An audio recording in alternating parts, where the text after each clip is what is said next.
Keluaran 15 ayat 26. Kita baca sama-sama satu ayat ini. Amin. Amin. 3, 2, 1.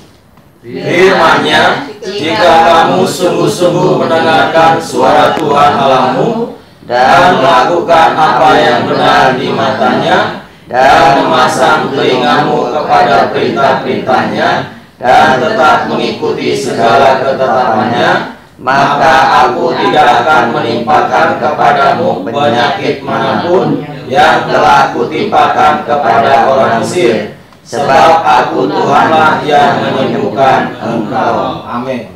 Puji Tuhan, ini ayat yang luar biasa yang diberikan bagi bangsa Israel ketika bangsa Israel ada di Mara dan di Elim.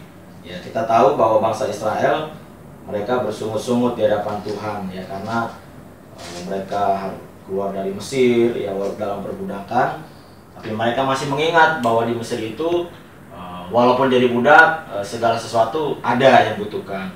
Dan tetapi firman Tuhan katakan, ya, kalau bangsa Israel sungguh-sungguh mendengarkan suara Tuhan, melakukan perintah-perintahnya dan memegang teguh, maka janji Tuhan bagi bangsa Israel, mereka tidak akan ditimpakan penyakit manapun, nah, seperti yang Tuhan sudah timpakan kepada orang Mesir. Jadi saudara yang kasih oleh Tuhan, ketika saya merenungkan ayat ini, bahwa ternyata bila kita melakukan segala perintah Tuhan, mendengarkan suara Tuhan dan taat sungguh-sungguh kepada Tuhan, maka kita dilindungi oleh Tuhan.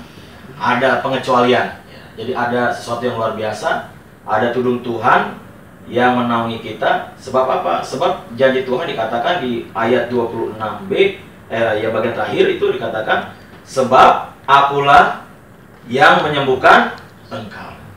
Jadi sumber kesembuhan kita adalah Tuhan. 2 minggu yang lalu Bapak Rohani katakan dalam renungan firman Tuhan ya, bahwa kesaksian Bapak Rohani katakan keluarga sakit ini, tapi ketika membaca firman Tuhan dibukakan semua segala sesuatu mengalami kesembuhan. Artinya apa? Berarti ada kuasa yang luar biasa waktu kita taat memegang kebenaran firman Tuhan, maka janji Tuhan kesembuhan akan diberikan bagi setiap orang-orang yang berpegang teguh kepada firman Tuhan. Nah, sering kasih oleh Tuhan, ketika saya merenungkan ini, ya saya sudah waktu itu pernah bagikan juga di ibadah Raya Pemuda. Waktu itu Bu Minda hadir juga dari ibadah pemuda, bahwa adik saya Yosef ini di bawah saya nomor 2 sakit gitu. Mungkin mama saya juga pernah bilang juga sama Ibu Rohani dari dalam doa. Jadi tahun 2018, mungkin bulan Oktober 2018 tuh adik saya sakit.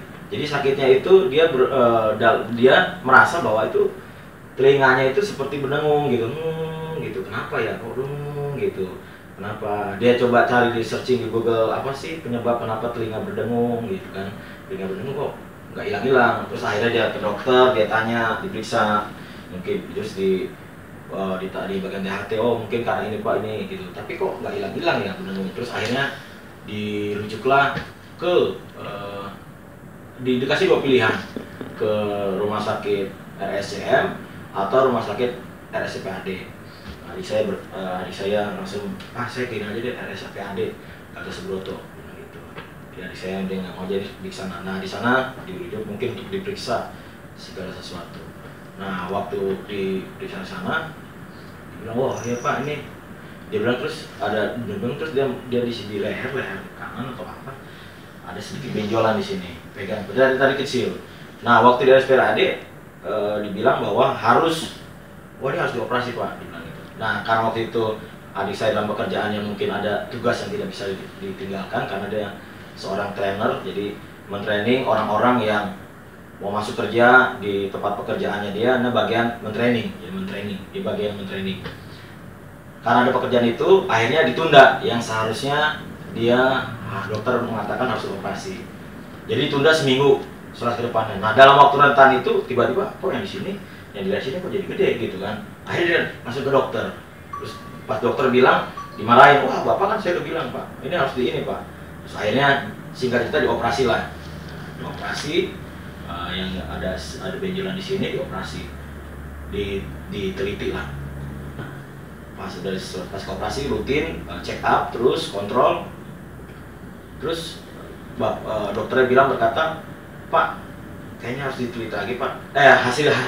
Hasilnya dari operasi pertama bahwa ternyata itu sumbernya dari THT, bilang gitu, THT. Bapak coba periksa ke spesialis THT di RSPAD Gatot Subroto. Akhirnya di RSPAD Gatot Subroto, bagian THT dilihat, dokter bilang, Pak, ini harus diambil sesuatu apa yang mencurigakan dari hidungnya, dimasukin gitu seperti selang untuk diambil.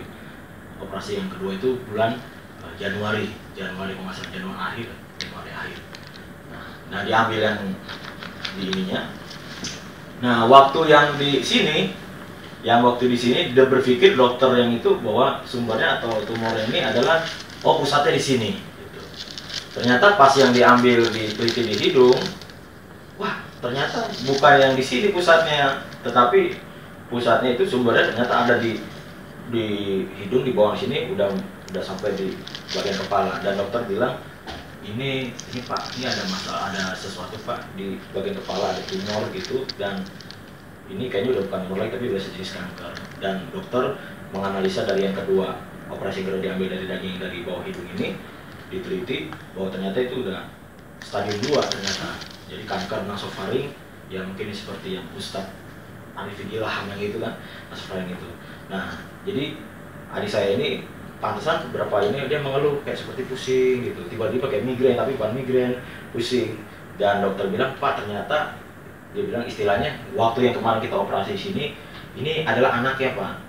Ternyata ibunya di sini, di bawah hidung. Bilang jadi udah dibilang kepala ini, ya bilang gitu kepala ini. Dan memang dokter bilang kanker ini memang tidak bisa deteksi awal atau tidak gitu, nggak ketahuan. Dan ketika orang merasa ada keluhan yang tidak enak di badannya, itu udah masuk antara udah masuk atau udah lanjut stadium 2 atau 3 gitu.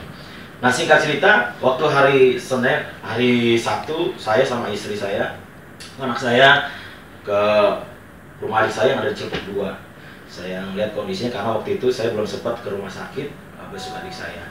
Nah, di situ adik saya cerita, dan dia cerita waktu itu hari Senin apa, dia bilang setelah dia dioperasi, yang diambil ininya, kan dokter bilang berdarah gak setelah dipasca operasi, maksudnya karena dimasukin gini.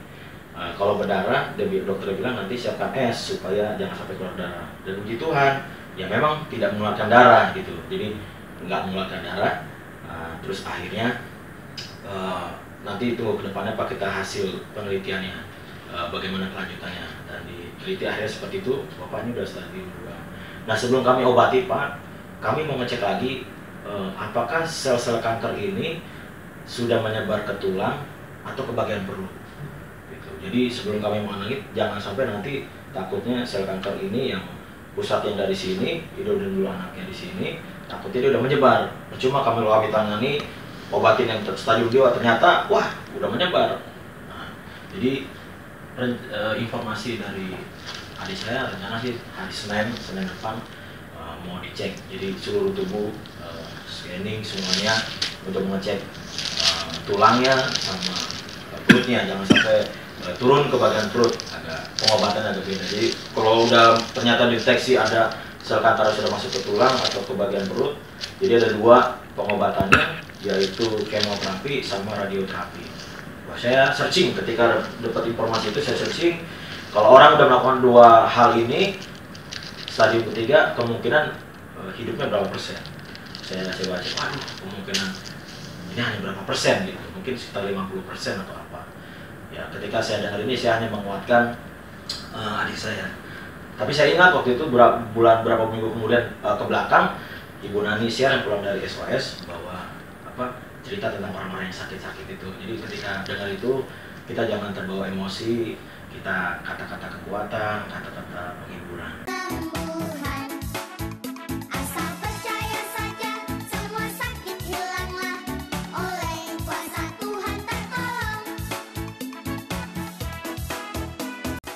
Puji Tuhan, kita sudah dengar firman Tuhan.